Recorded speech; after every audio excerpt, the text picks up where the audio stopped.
فرماتے ہیں مفتی احمد یار خان نعیمی رحمۃ اللہ تعالی علیہ کہ جس غلطی کی بنا پر حضور صلی اللہ علیہ وسلم کی پاؤں مبارک کی ٹھوکر نصیب ہو جائے وہ غلطی بھی اللہ کی نعمت ہے۔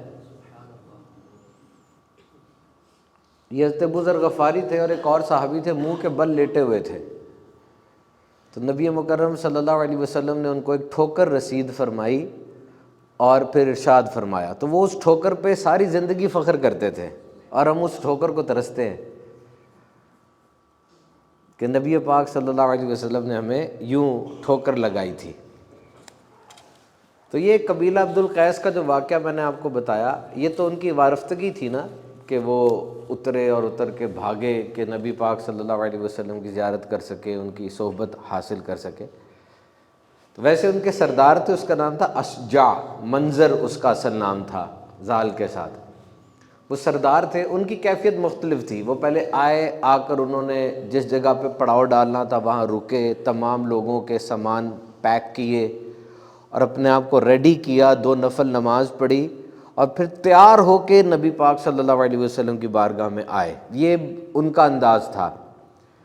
تو نبی پاک صلی اللہ علیہ وسلم نے ارشاد فرمایا، ابن عباس سے مروی ہے، تمہارے اندر 2 خوبیاں ہیں، اللہ تعالیٰ انہیں بہت پسند فرماتا ہے، خواہ کسی بھی شخص میں ہو۔ ایک ہے حلم و بردباری، برداشت، اور دوسری ہے توقف اور آہستگی، یعنی سوچ سمجھ کر تم نے کام کیا، جلدی نہیں کی۔ جلدی کا کام شیطان کا کہا جاتا ہے، جلد بازی سے بچنا چاہیے، لیکن کچھ کاموں میں جلدی کرنی بھی چاہیے۔ جیسے بیٹی جوان ہو جائے تو اس کی شادی میں جلدی کی جائے، اولاد جوان ہو جائے تو اس کی شادی میں جلدی کی جائے، انسان دنیا سے چلا جائے تو اس کی تدفین میں جلدی کی جائے۔ لیکن اوورآل تدبر کے ساتھ، حلم و بردباری کے ساتھ کام سر انجام دینا چاہیے۔ تو نبی برحق صلی اللہ تعالیٰ علیہ وسلم کے ساتھ جو رشتہ ہے اس کو مضبوط رکھنے کے لیے ہم ان ہستیوں کے حالات پڑھیں جو کہ آقا صلی اللہ علیہ وسلم کے ساتھ وارفتگی کے ساتھ محبت کرتے تھے۔ ارشاد فرمایا، اور ان قریب سب سے بڑے پرہیزگار کو اس آگ سے دور رکھا جائے گا جو اپنا مال دیتا ہے تاکہ اسے پاکیزگی ملے اور کسی کا اس پر کچھ احسان نہیں جس کا بدلہ دیا جانا ہو، صرف اپنے سے سب سے بلند شان والے رب کی رضا تلاش کرنے کے لیے بے شک قریب ہے کہ وہ اس سے خوش ہو جائے گا۔ ان قریب سب سے بڑے پرہیزگار کو اس آگ سے دور رکھا جائے گا۔ This title has been given to Abu Bakr صدیق رضی اللہ تعالیٰ عنہ، سب سے بڑے پرہیزگار۔ علماء کا، مفسرین کا اس پہ اجماع ہے کہ یہ ایڈریس ابو بکر صدیق رضی اللہ تعالیٰ عنہ کو کیا جا رہا ہے کہ جب انہوں نے حضرت بلال رضی اللہ تعالیٰ عنہ کو ایک بڑی رقم کے عوض خرید لیا اور لوگوں نے یہ سوچا کہ اس کیٹیگری کا غلام ان کو اتنی بڑی رقم پہ خریدا، کوئی احسان کیا ہوگا، کوئی اور غرض ہوگی، کوئی کنسیڈریشن ہوگی۔ تو اعلان ہوا قرآن مجید میں کہ کسی کا اس پر کچھ احسان نہیں ہے کہ جس کا اس نے بدلہ چکایا ہے۔ اور جب انہوں نے حضرت بلال کو خریدا تو نبی پاک صلی اللہ علیہ وسلم نے فرمایا کہ اس میں ہم پارٹنرشپ کر لیتے ہیں، اے ابو بکر صدیق اس میں ہم پارٹنرشپ کر لیتے ہیں، کچھ پیسے میں ڈال دیتا ہوں، کچھ پیسے آپ ڈال دیں اور مل کے پھر بلال کو خرید لیتے ہیں۔ تڑپ اٹھے ابو بکر صدیق اور کہنے لگے، حضور میں بھی آپ کا غلام ہوں، بلال بھی آپ کے غلام ہے، میں نے تو اسے خرید کر آزاد کر دیا ہے، میں نے خرید کے آزاد کر دیا ہے۔ اور جب بلال حبشی رضی اللہ تعالیٰ عنہ نے سرکار دو عالم کی زیارت کی آزادی کے بعد، غش کھا کے گر گئے۔ حضور نے اٹھا کر ان کے چہرے کو صاف کرتے تھے اور کہتے تھے، بلال تو نے بہت زیادہ تکالیف سہی ہیں۔ And what was his rank? He was Syed المؤذنین. All the people who were calling for prayer at that time, he was the leader. آج کل کچھ لوگ جب بیان کرتے ہیں بلال حبشی رضی اللہ تعالیٰ عنہ کی ذات کو تو وہ ایسا رنگ ڈال دیتے جیسے کوئی بہت کالا رنگ تھا اور وحشت قسم کا سبب بن جاتا۔ ایسا نہیں ہے، آپ کا رنگ انتہائی گندمی تھا، جیسے گندم کے دانے کو اگر بھونا جائے تو اس کا رنگ ہو جاتا ہے، and he is one of the best. اور مفتی احمد یار خان نعیمی لکھتے ہیں کہ آپ کا شکریہ ابو بکر صدیق کہ آپ نے تمام مسلمانوں کے آقا بلال کو آزاد فرمایا، اور آپ ہمارے آقاؤں کے بھی آقا ہیں. یہ ابو بکر صدیق رضی اللہ تعالیٰ عنہ کی ایک شان جتنی ہے اس میں سے ایک یہ شان ہے کہ آپ نے بہت سے غلاموں کو خرید کے آزاد فرمایا. ایک دن حضرت جبریل امین نبی مکرم صلی اللہ علیہ وسلم کی بارگاہ میں حاضر ہوئے اور کونے پہ بیٹھ گئے اور کافی دیر تک بیٹھے رہے. اچانک سیدنا صدیق اکبر کا وہاں سے گزر ہوا تو عرض کی، یا رسول اللہ صلی اللہ علیہ وسلم، یہ ابو قحافہ کے بیٹے ہیں؟ آپ صلی اللہ علیہ وسلم نے ارشاد فرمایا، اے جبریل، کیا آپ لوگ بھی ان کو پہچانتے ہیں؟ عرض کی، اس رب کی قسم جس نے حق کے ساتھ آپ کو مبعوث فرمایا، ابو بکر زمین کی نسبت آسمانوں میں زیادہ مشہور ہے اور ان کا وہاں نام حلیم ہے. آپ کا نام ایک صدیق ہے، آپ کا نام ایک عتیق ہے. جب آپ کی ولادت ہوئی تو کچھ روایات کے مطابق آپ کا نام عبد القعبہ تھا، تو بعد میں آپ کا نام صدیق اکبر یہ رکھا گیا. اور جو القابات ہیں اس کی بہت سی وجوہات ہیں. صدیق یہ کوئی چھوٹا ورڈ نہیں ہے. Go and just study the science of Siddiq. اور آپ کی یہ شان ہے کہ آپ وہ واحد ہستی ہے جنہیں آپ کے رب نے صدیق کہا ہے. آپ نے تصدیق بھی کی جب نبی پاک صلی اللہ علیہ وسلم معراج کی رات تشریف لے گئے اور لوگ آئے اور آ کر کہا، اے ابو بکر یہ بتائیے کہ آپ کے دوست یہ فرما رہے ہیں کہ انہوں نے راتوں رات مسجد اقصیٰ کا سفر کیا اور عجائبات دیکھے اور واپس آ گئے، کیا آپ اس کو مانتے ہیں؟ تو ابو بکر نے یہ ارشاد فرمایا کہ یہ بتاؤ کہ یہ وہی کہہ رہے ہیں؟ کہا جی بالکل وہی کہہ رہے ہیں. تو کہا میں پھر دل و جان سے اس کو مانتا ہوں. کیوں؟ اس لیے کہ میں تو دن رات ان کی آسمانی خبروں کی تصدیق کر ہی رہا ہوں. جب انہوں نے یہ فرما دیا تو پھر کیسے ہو سکتا کہ میں نگیٹ کروں؟ تو فرمایا، اے ابو بکر، رب نے آسمانوں پہ تیرا نام صدیق رکھ دیا ہے. اور فرمایا میں معراج کی رات جس بھی آسمان پر جاتا تھا میں وہاں پڑھتا تھا کہ محمد صلی اللہ علیہ وسلم اللہ کے رسول ہیں اور ابو بکر وہ صدیق ہے. So his personality, his character, what sort of man he was, because when you consider any personality, you gauge the traits, the attitude, the qualities, the basic principles. کون سی کوالٹیز ہیں اس بندے میں، آپ یہ دیکھتے ہیں. کوئی اس کا برانڈ ہوتا ہے. تو یہ تو حدیث ہے بڑی مشہور کہ حسن اخلاق کی 360 خصلتیں، حسن اخلاق کی 360 خصلتیں ہیں. سخاوت ہوگی، صبر ہوگا، ایثار ہوگا، نرم بولنا ہوگا، مسکراہٹ ہوگی. 360 ہیں. اور ابو بکر صدیق عرض کر رہے ہیں، یا رسول اللہ صلی اللہ علیہ وسلم یہ 360 خصلتیں ہیں، کیونکہ نبی پاک فرما رہے ہیں کہ اللہ جس سے بھلائی کا ارادہ کرتا ہے اس میں ایک پیدا کر دیتا ہے اور اس ایک کی وجہ سے وہ جنت میں چلا جاتا ہے. تو عرض کر رہے ہیں، یا رسول اللہ کوئی ایسا بھی ہے جس میں یہ ساری کی ساری ہیں؟ فرمایا، ابو بکر تمہارے اندر یہ ساری کی ساری ہیں. کتنی بڑی بلیسنگ ہے، کتنی شاندار پرسنالٹی ہوگی ان کی، کتنی زبردست پرسنالٹی ہے کہ صادق اور امین صلی اللہ علیہ وسلم نے فرمایا. کیونکہ یہ جتنی بھی خصلتیں ہیں، جو کچھ بھی ہے، بہار شریف نے بڑا پیارا جملہ لکھا ہے کہ لفظ کمال کو کمال ہی تب ملا جب یہ لفظ کمال حضور کی صحبت میں آیا تھا. اس زمانے میں جو کچھ بھی پازیٹیو ہے وہ حضور کی برکت سے پازیٹیو ہے. حضور نے اس کو صحبت دی اور اس چیز کو پازیٹیو کہا تو وہ پازیٹیو بن گیا. تو جب نبی پاک صلی اللہ علیہ وسلم آپ تمام حسن اخلاق کے کمال پر ہیں تو آپ نے یہ ڈگری، یہ سرٹیفکیٹ، یہ سند جاری کر دی کہ ابو بکر اگر حسن اخلاق کی 360 خصلتیں ہیں وہ ساری کی ساری تمہارے اندر ہیں.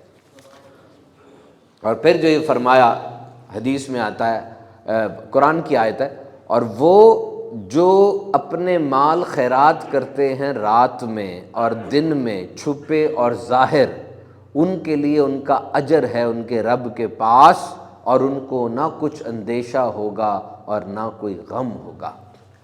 یہ آیت بھی حضرت ابوبکر صدیق کے حق میں نازل کی گئی. آپ نے 40,000 درہم وہ صدقہ کیے تھے. 10,000 رات میں، 10,000 دن میں، 10,000 ظاہری طور پہ اور 10,000 لوگوں سے چھپ کر، اس پر یہ آیت مبارکہ نازل ہوئی۔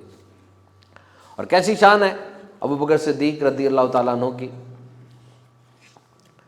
حضرت ابو ہریرہ سے روایت ہے، ارشاد فرمایا کہ جس نے اللہ کی راہ میں کوئی چیز خرچ کی اسے جنت کے دروازوں سے اسی طرح سے ندا کی جائے گی، یعنی کہا جائے گا اے اللہ کے بندے یہ دروازہ تیرے لیے بہتر ہے۔ نمازی جو تھا اس کو باب الصلاۃ سے بلایا جائے گا، روزہ دار کو باب الریان سے بلایا جائے گا، جہاد کرنے والے کو باب الجہاد سے بلایا جائے گا، اور صدقہ کرنے والے کو باب الصدقہ سے بلایا جائے گا۔ تو صدیق اکبر عرض کرتے ہیں یا رسول اللہ کوئی ایسا بھی ہے جس کو سارے دروازوں سے بلایا جائے گا؟ حالانکہ اس کی ضرورت نہیں ہے، کیونکہ مقصد جنت میں جانا ہے، وہ تو ایک دروازے سے بھی انسان پہنچ جائے گا۔ تو ارشاد فرمایا ہاں اے ابو بکر تم وہ ہو جسے 8 دروازوں سے پکارا جائے گا، اور تم پھر شان کے ساتھ جنت میں داخل ہو جاؤ گے۔ تو میرے پیارے پیارے سامعین کرام، کچھ ایسی چیزیں ہیں جو کہ ابو بکر صدیق رضی اللہ تعالیٰ عنہ کے علاوہ کسی کو میسر نہیں آئی۔ نمبر 1، آپ کا نام صدیق رکھا گیا، یہ نام صرف آپ کا رکھا گیا اور کسی کا نام صدیق نہیں رکھا گیا، یعنی اللہ نے آپ کا نام صدیق رکھ دیا۔ اور پھر ہجرت کے وقت رفیق سفر وہ نبی مکرم صلی اللہ علیہ وسلم کے بلا شبہ حضرت ابوبکر صدیق رضی اللہ تعالیٰ عنہ تھے۔ اور یہ جو ہجرت کا معاملہ ہے یہ اتنا زبردست، اتنا یونیک ہے ابو بکر صدیق کے ساتھ کہ ہجرت میں جو کہ صرف آپ ساتھ تھے، یار غار بھی آپ ہے، تو ہجرت کے واقعات جو بھی سننا چاہتا تھا وہ ابو بکر صدیق سے سنا کرتا تھا کہ کیا واقعہ ہوا۔ یہ ایک ٹرننگ پوائنٹ ہے۔ اور عمر فاروق اعظم رضی اللہ تعالیٰ عنہ فرماتے ہیں کہ یہ ایک دن اور ایک رات اگر مجھے مل جائے تو یہ میرے لیے بہت کافی ہے، میرے تمام اعمال ایک طرف اور ابو بکر صدیق کی ایک دن اور ایک رات کی عبادت ایک طرف۔ پوچھا وہ کون سا دن اور کون سی رات ہے؟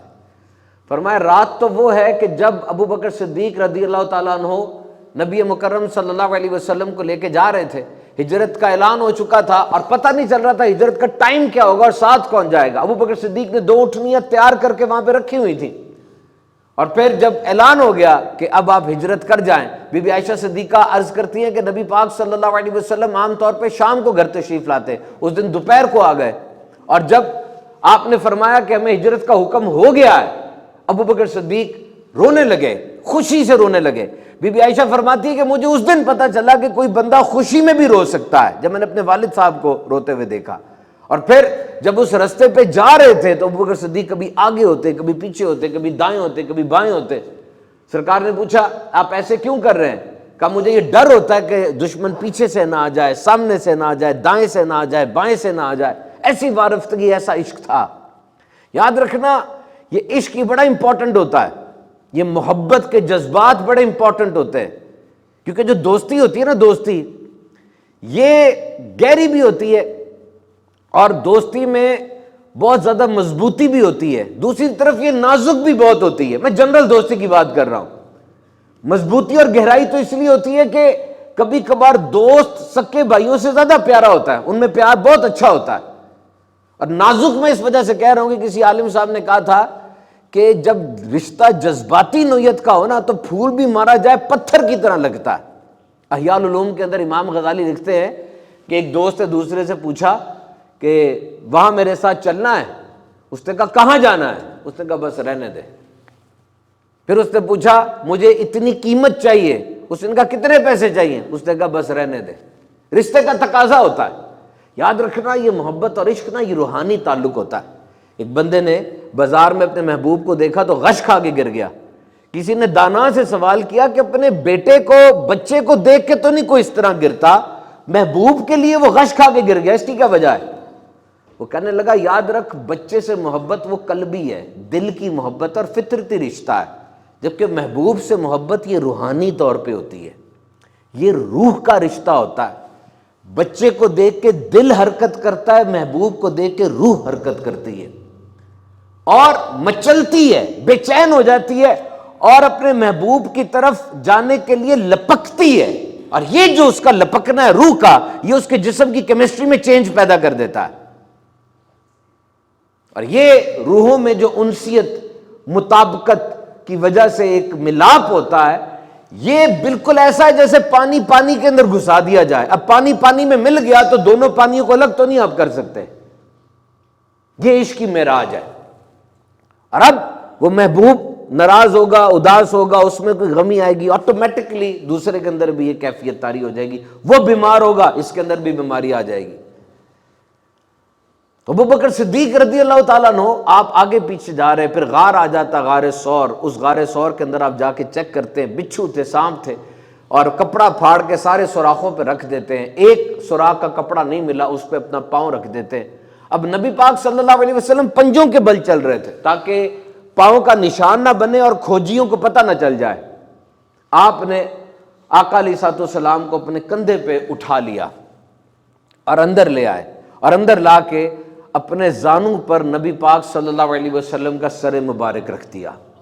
اب دیکھو وہ وقت جب ابوبکر صدیق اور نبی برحق صلی اللہ علیہ وسلم غار میں تھے اور سرکار دو عالم صلی اللہ علیہ وسلم کا سر مبارک ابوبکر صدیق کے زانوں پر تھا، اور اب کس طرح جی بھر بھر کے زیارت کرتے ہوں گے۔ عرش و فرش پر کوئی بھی اس وقت ایسی عبادت نہیں کر رہا تھا جیسے ابوبکر کر رہے تھے۔ آپ کا زانو رحل تھا اور آپ جمال یار میں ڈوبے ہوئے تھے۔ اور پھر وہ سانپ آیا، اس نے ڈسا، اور ڈسنے کے بعد ابوبکر صدیق کو جب تکلیف ہوئی، آپ کی آنکھیں کھل گئیں، تو سرکار نے ارشاد فرمایا، اے ابوبکر غم نہ کر، بے شک اللہ ہمارے ساتھ ہے۔ تو یہ وہ رات تھی جس کی عمر فاروق اعظم تمنا کر رہے، اور دن کے بارے میں فرمایا کہ جیسے ہی نبی پاک صلی اللہ علیہ وسلم کا وصال ہوا، بہت سے فتنے اٹھے اور انہوں نے انکار کرنا شروع کر دیا۔ کسی نے نماز کی فرضیت کا انکار کیا، زکوٰۃ کی فرضیت کا انکار کیا، اور صحابہ نے یہ عرض کی کہ بھی نبی پاک صلی اللہ علیہ وسلم کا وصال ہوا ہے، ایک دم سے کوئی بڑا بلیٹنٹ ڈیسیژن نہ لیں، ان کے خلاف جہاد میں تھوڑے رک جائیں اور ایک دم ایسا فیصلہ نہ کریں۔ تو ابوبکر صدیق رضی اللہ تعالیٰ نے فرمایا، اے عمر، زمانہ جہالیت میں تو تم بڑے بہادر تھے، اب تمہیں کیا ہو گیا؟ کوئی ایک رسی زکوٰۃ بھی کم دے گا تو میں اس کے خلاف جہاد کروں گا۔ 11 جھنڈے بنائے گئے، انصاروں کی سرکوبی کے لیے لشکر روانہ کیے گئے، اور اسامہ کو نبی پاک صلی اللہ علیہ وسلم امیر قافلہ، امیر لشکر بنا کر گئے تھے، آپ نے انہی کو قائم رکھا، حالانکہ ان سے بڑے جہاں دیدہ اور بڑے ایکسپرٹ جنرلز موجود تھے۔ اور اس چیز کا امپیکٹ کیا گیا آؤٹ سائڈ ورلڈ پہ؟ بڑا پازیٹیو امپیکٹ گیا۔ ایک تو اسامہ رضی اللہ تعالیٰ کو جرنیل بنانے کا فائدہ کیا ہوا؟ یوتھ سامنے آئی، ینگ پیپلز کو اپرچونٹی دی جا رہی ہے، انہوں نے یہ سمجھا، اور وہ یہ سمجھے کہ 11 لشکر اگر ابو بکر بنا کے باہر بھیج سکتے ہیں تو اندر ان کے پاس کتنی فوج پڑی ہوگی۔ یہ 2 کام تھے جس کے بارے میں عمر فاروق اعظم دعا کر رہے ہیں کہ اے مالک، کاش مجھے یہ دن اور رات مل جاتے۔ تو میرے محترم سامعین کرام، یہ کچھ سعادتیں ایسی ہیں جو بلا شبہ حضرت ابوبکر صدیق رضی اللہ تعالیٰ عنہ کے ساتھ خاص ہیں، اور 2 صحابی ایسے ہیں، حضرت ابوبکر صدیق اور حضرت علی کرم اللہ تعالیٰ وجہ الکریم، ان دونوں میں ایک چیز بہت زیادہ ملتی ہے، بہت زیادہ مماثلت ہے۔ جب آپ سنیں گے آپ بھی بہت خوش ہوں گے، بہت ہی زبردست ہے، اور وہ یہ کہ یہ دونوں حضرات کون کون؟ ابوبکر صدیق خلیفہ اول اور علی المرتضیٰ کرم اللہ تعالیٰ وجہ الکریم خلیفہ چہارم، ان دونوں میں عالم ارواح سے لے کے پیدائش تک، پیدائش سے لے کے لڑکپن تک، لڑکپن سے لے کر حضور کے اعلان نبوت تک، اور حضور کے اعلان نبوت تک سے لے کر حضور کے وصال تک، اور پھر ان کے اپنے وصال تک، یہ ہمیشہ سے مسلمان رہے، ہمیشہ سے مسلمان تھے اور رہیں گے۔ ہر حال میں، ہر وقت میں، ایک لمحے کے لیے بھی ان کی پاکیزہ فطرت، ان کی پاکیزہ ذات کو کفر کی غلاظت نے نہیں چھوا۔ عالم ارواح سے لے کر پیدائش تک کیسے کہ یہ عہد میثاق تھا، ان کا اسلام میثاقی تھا، عہد تھا۔ رب نے فرمایا لست بربکم، بتاؤ میں کون ہوں، کیا میں تمہارا رب نہیں ہوں؟ ان روحوں نے کہا بے شک تمہارا رب ہے۔ تو ان کا ایمان عالم ارواح سے لے کر پیدائش تک میثاقی تھا، اور پھر پیدائش سے لے کے لڑکپن تک ان کا ایمان فطرتی تھا، یہ جو حدیث پاک میں آیا، اور ہر بچہ فطرت اسلام پر پیدا کیا جاتا ہے۔ اور پھر جب پیدائش سے لے کے لڑکپن تک ہوا تو لڑکپن سے لے کے حضور کے اعلان نبوت تک ان کا ایمان توحیدی تھا۔ انہوں نے کبھی کسی بت کو سجدہ نہیں کیا، اللہ کو مانا، اللہ کو جانا، اللہ کو ایک کہا اور اللہ کے سوا کسی سے کوئی کام نہ رکھا۔ اور پھر جب حضور نے اعلان نبوت فرما دیا، یہ دونوں آگے بڑھ کے سب سے پہلے اسلام قبول کرتے ہیں، اور پھر ان کا ایمان اب قطعی حتمی ہے اور کوئی اس پہ شک نہیں ہے۔ تو میرے محترم سامعین کرام، یہ بات ہمیں جو ان نفوس قدسیہ کی زندگی سے سیکھنے کو ملتی ہے، ایک تو بڑی زبردست بات، اور وہ یہ کیا ہے کہ انہوں نے آخر میں آ کے کسی بھی صورت میں اپنے آپ کو متزلزل نہیں ہونے دیا۔ تمام صحابہ ایک طرف کہہ رہے ہیں کہ جناب جہاد نہ کریں، ان لوگوں کو بھی چھوڑ دیں، لیکن آپ ہٹے نہیں۔ یاد رکھیے کبھی کبھار انسان کو پتہ چل جاتا ہے کہ اس جنگ میں اکیلا ہوں، اور میرے سامنے بہت سے لوگ ہو سکتے ہیں، لیکن میں اپنی جنگ میں اکیلا ہوں، مجھے مقابلہ تنہا کرنا ہے۔ اور ایسی حالت میں یہ نفسیاتی مرض ہو جاتا ہے لوگوں کو، اور جب ایسی نفسیاتی کیفیت ہو جائے تو دو رزلٹس ہم نے دیکھے ہیں، ایک تو انسان خودکشی کرتا ہے، اور ایک وہ وقتی طور پہ سکون حاصل کرنے کے لیے نشہ استعمال کرنا شروع کر دیتا ہے۔ تکن بہت زیادہ ہے، بہت زیادہ اکتایا ہوا ہے، مقابلے کی اس میں سکت نہیں ہے، لیکن یاد رکھیں یہ کوئی حل نہیں ہے۔ ایسے وقت میں فوراً سے پہلے سوئچ اوور کرنا چاہیے، اللہ کی بارگاہ میں حاضری دیں، طویل دعائیں کریں، طویل سجدے کریں، نبی پاک صلی اللہ علیہ وسلم کے ساتھ بانڈ مضبوط کریں، اللہ والوں کی صحبت میں بیٹھیں، اس سے پہلے کہ کام مزید خراب ترین ہوتا چلا جائے۔ اور ابو بکر صدیق رضی اللہ تعالیٰ کی ذات میں ایک اور چیز آپ دیکھیں، استقامت، persistence, perseverance. You know there is no substitute of that thing.